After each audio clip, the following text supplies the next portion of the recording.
Hello दोस्तों, welcome to our channel learn with D2। जैसा कि आप जानते हैं कि फिजिक्स का तीसरा चैप्टर जो है वायुमंडल अपवर्तन वर्ण विक्षेपण मानव नेत्र तथा वायुमंडल अपवर्तन वो खत्म हो चुका था। अब हम चौथा चैप्टर की तरफ चलते हैं कि विद्युत धारा। चौथा चैप्टर फिजिक्स का 10th क्लास का क्या है? विद्युत धारा। विद्युत धारा मीन्स क्या हो गया? Electric current. इंग्लिश में इसको क्या बोल सकते हैं? Electric current. विद्युत धारा दोस्तों कहते हैं आवेश के प्रभाव को विद्युत धारा कहते हैं। आवेश मतलब होता है चार्ज के प्रभाव को क्या बोल देंगे हम? विद्युत धारा। आवेश के प्रभाव को क्या बोल देते हैं? विद्युत धारा। अब समझिए विद्युत धारा का घरेलू एग्जाम्पल। विद्युत धारा किसको बोलते हैं? देखिए, जैसे हम अपना घर है, इस घर में हमको यहाँ बल्ब जलाना है, इस घर में हमको यहाँ पर फैन चलाना है। तो इस फैन को चलाने के लिए, बल्ब को जलाने के लिए हम क्या करते हैं? यहाँ से किसी एक निश्चित जगह से हम तार को लेकर जाते हैं इस घर पर। इस तार से होकर हम क्या करते हैं? करंट को प्रभावित करते हैं, मतलब विद्युत धारा को प्रभावित करते हैं यहाँ से। मतलब आवेश इसमें प्रभावित होगा, यहाँ आएगा, फिर ये बल्ब जलेगा, फिर ये पंखा चलेगा। मतलब कि ये करंट के कारण ही हमारा क्या हुआ? ये पंखा चला। ये आवेश किससे होकर प्रभावित किया? तार से होकर। हमारा जो तार, घरेलू तार है, इस तार से होकर ये आवेश को प्रभावित हुआ और ये मेरा बल्ब और ये मेरा पंखा चलने लगा। तो अगर फ्रिज चलाना है तो उसमें भी विद्युत धारा चाहिए। अगर हमको कूलर चलाना है उसमें भी विद्युत धारा चाहिए। हमको बल्ब जलाना है उसमें भी विद्युत धारा चाहिए। पंखा चलाना है उसमें भी विद्युत धारा चाहिए। मतलब बिना विद्युत धारा के, बिना आवेश के प्रभाव के हम ये सब काम को नहीं कर सकते हैं। ठीक है। अब जब बात आती है आवेश की, तो आवेश दो प्रकार के होते हैं, धनावेश और ऋणावेश। धनावेश और ऋणावेश। धनावेश, धन मतलब पॉजिटिव, तो जिस पे प्लस चार्ज रहेगा तो बोलेंगे उस पर कौन आवेश है? धन आवेश है। जिस पे माइनस चार्ज रहेगा उस पे कौन आवेश है? ऋण आवेश है। तो आवेश दो प्रकार का हो गया, धनावेश, ऋणावेश। अब आ गया देखिए पदार्थ, कोई भी पदार्थ। इससे पदार्थ को जानने से पहले हम समझते हैं। देखिए ये मेरा क्या है? सबसे पहले ये पूरा यूनिवर्स है, ये पूरा यूनिवर्स है, ये पूरा क्या है? ब्रह्मांड है। ये ब्रह्मांड आप समझिए, ये ब्रह्मांड किससे होकर मिलकर बना है? ये ब्रह्मांड किससे मिलकर बना है? ये ब्रह्मांड हमारा, ये मेरा ब्रह्मांड है। ये ब्रह्मांड बना है हमारा किससे? पदार्थ से। ये ब्रह्मांड किससे बना है? पदार्थ से हमारा ब्रह्मांड बना है। फिर ये पदार्थ किससे बना है? पदार्थ परमाणु से पदार्थ बना है। पदार्थ किससे बना है? परमाणु से। और ये परमाणु 3 कण से मिलकर बना हुआ है। ये परमाणु किससे मिलकर बना हुआ है? 3 कण से। इलेक्ट्रॉन, दूसरा में हम बोलेंगे प्रोटॉन, 3 कण जो है जिससे मिलकर हमारा ये परमाणु बना हुआ है। और तीसरा न्यूट्रॉन। मतलब कोई भी, पहले ये समझें, न्यूट्रॉन मतलब ये हो गया कि ब्रह्मांड बना है पदार्थ से, पदार्थ बना है परमाणु से, परमाणु बना है इलेक्ट्रॉन, प्रोटॉन और न्यूट्रॉन से। मतलब सबसे छोटा कण कौन हो गया? इलेक्ट्रॉन, प्रोटॉन और न्यूट्रॉन। 3 कण हो गए जिससे हमारा पदार्थ के परमाणु बने हुए होते हैं, इलेक्ट्रॉन, प्रोटॉन और न्यूट्रॉन। अब चार्ज जो होता है इलेक्ट्रॉन पर माइनस चार्ज होता है, इसलिए ई माइनस लिख देंगे। ठीक है। और माइनस चार्ज मतलब ये इलेक्ट्रॉन पर ऋणावेश हो गया। प्रोटॉन पी पर प्लस कर देंगे क्योंकि इस पर प्लस चार्ज होता है। और न्यूट्रॉन पर कोई भी चार्ज नहीं होता है। न्यूट्रॉन कैसा होता है? उदासीन होता है, कोई भी चार्ज इस पर नहीं होता है। ठीक है। कोई भी परमाणु कितना? 3 कण से मिलकर बना, इलेक्ट्रॉन, प्रोटॉन और न्यूट्रॉन। इलेक्ट्रॉन पे माइनस चार्ज, प्रोटॉन पे प्लस चार्ज, न्यूट्रॉन पे 0 चार्ज। यहाँ तक आपको समझ में आ गया होगा। ये चार्ज आपको याद रखना है। अब हम कुछ समझते हैं। अब हम समझते हैं परमाणु के बारे में।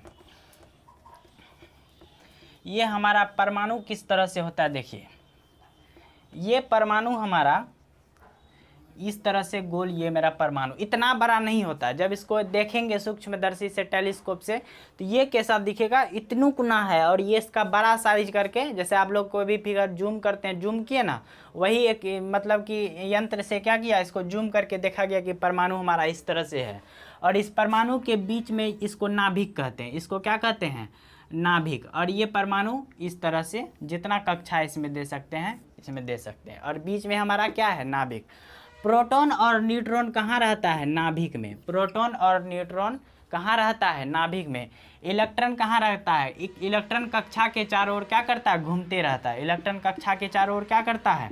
घूमते रहता है। इलेक्ट्रॉन कक्षा के चारों ओर क्या करता है? घूमते रहता है। इस तरह से घूमते रहा, इलेक्ट्रॉन कक्षा के चारों ओर घूमते रहता है। और प्रोटॉन पे हमारा क्या रहता है, नाभिक पे हमारा क्या रहता है, प्रोटॉन और न्यूट्रॉन। बोलो, प्रोटॉन और न्यूट्रॉन कहाँ रहता है, नाभिक में। इलेक्ट्रॉन कहाँ रहता है, इलेक्ट्रॉन कक्षा के चारों ओर घूमते रहता है। ठीक है, इलेक्ट्रॉन का खोज जे थॉमसन ने किया था, प्रोटॉन का खोज गोल्डस्टीन ने किया था, और न्यूट्रॉन का खोज जेम्स चैडविक ने किया था। आप लोग इसको भी नोट कर लीजिएगा, क्योंकि ऑब्जेक्टिव में ये भी पूछ सकता है। ठीक है, तो समझ गए, ये परमाणु है, परमाणु के बीच नाभिक होता है, इसी नाभिक में प्रोटॉन और न्यूट्रॉन रहता है। ये कक्षा है, इसी कक्षा के चारों ओर इलेक्ट्रॉन हमारा क्या होता है, घूमते रहता है। ठीक है, अब हम बात करते हैं कि इलेक्ट्रॉन घूमते रहता है। देखिए, जिस पदार्थ में इलेक्ट्रॉन घूमेगा मतलब उसी में मेरा धारा क्या होगा, विद्युत आवेश प्रभावित होगा। जिस पदार्थ में इलेक्ट्रॉन घूम रहा है उससे होकर हमारा आवेश प्रभावित होगा, मतलब विद्युत धारा प्रभावित होगा, उसमें करंट प्रभावित होगा। ठीक है, जिससे होकर करंट प्रभावित होगा, जिससे होकर आवेश प्रभावित होगा एक भाग से दूसरे भाग, उसे चालक कहते हैं, इंग्लिश में कंडक्टर।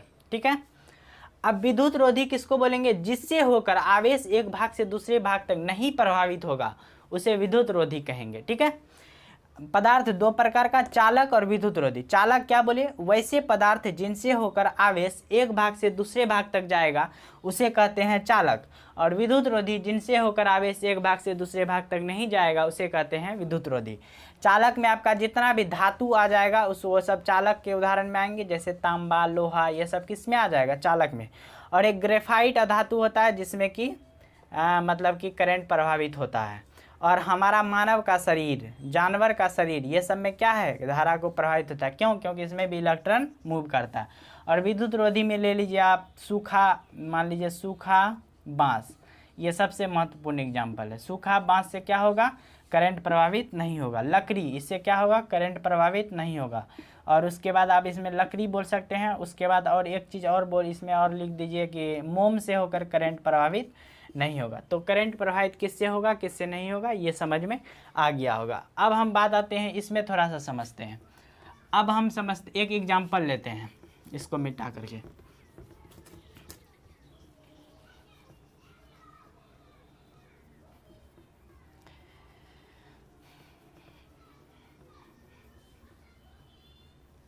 एग्जाम्पल मेरा ये है कि एक एग्जाम्पल लेते हैं। देखिए, ये एक कांच का छड़ है। ठीक है, इधर हम रखते हैं कांच का छड़ को,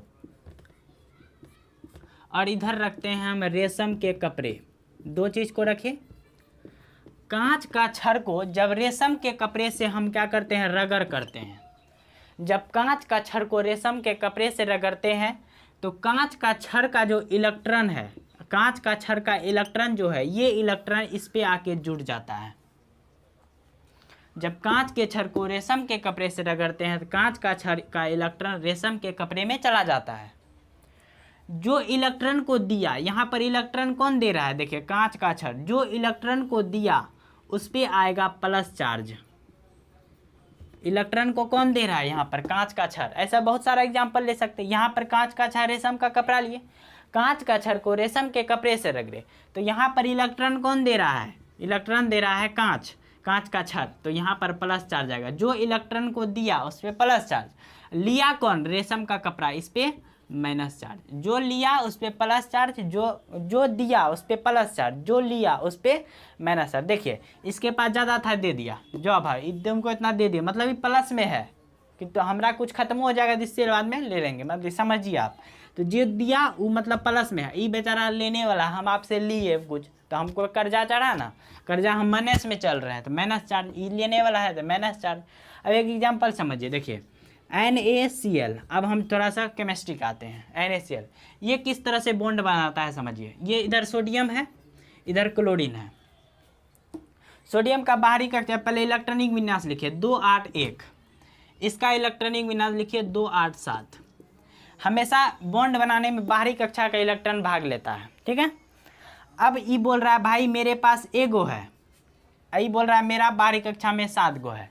अष्टक नियम कहता है कि कोई भी परमाणु अपने बाहरी कक्षा में 8 इलेक्ट्रॉन पूरा करना चाहता है। ये बोलता है सोडियम का भाई मेरे पास एगो है, तुम 7 गो दे दो ना, हम 8 गो हो जाएंगे। तो ई क्लोरीन कहता है रे बकलोल, मेरे पास 7 गो है, तुम एगो नहीं दे सकता है, हम तुमको 7 गो दे देंगे। तो ये इतना बुर्बक है, तो इससे क्या करेगा, मजबूरन एगो देना पड़ेगा। मतलब ये इलेक्ट्रॉन इसको दे रहा है, तो ये क्या किया, इलेक्ट्रॉन को दे रहा है, दे दिया तो प्लस चार्ज चढ़ गया। क्लोरीन भले अष्टक पूरा कर लिया, भले अस्थाई हो गया, लेकिन क्या किया है, एक इलेक्ट्रॉन इससे लिया है, Na पे प्लस चार्ज, Cl पे माइनस चार्ज। इस तरह से यहाँ पर चार्ज बैठाया जाता है, धनावेश ऋणावेश। तो दोस्तों उम्मीद है कि आपको ये वीडियो समझ में आ गया होगा। नेक्स्ट के वीडियो में विद्युत विभव के बारे में जानेंगे, शक्ति के बारे में जानेंगे, और सारा जो आएगा टॉपिक सबको क्लियर करेंगे विथ न्यूमेरिकल। थैंक यू दोस्तों।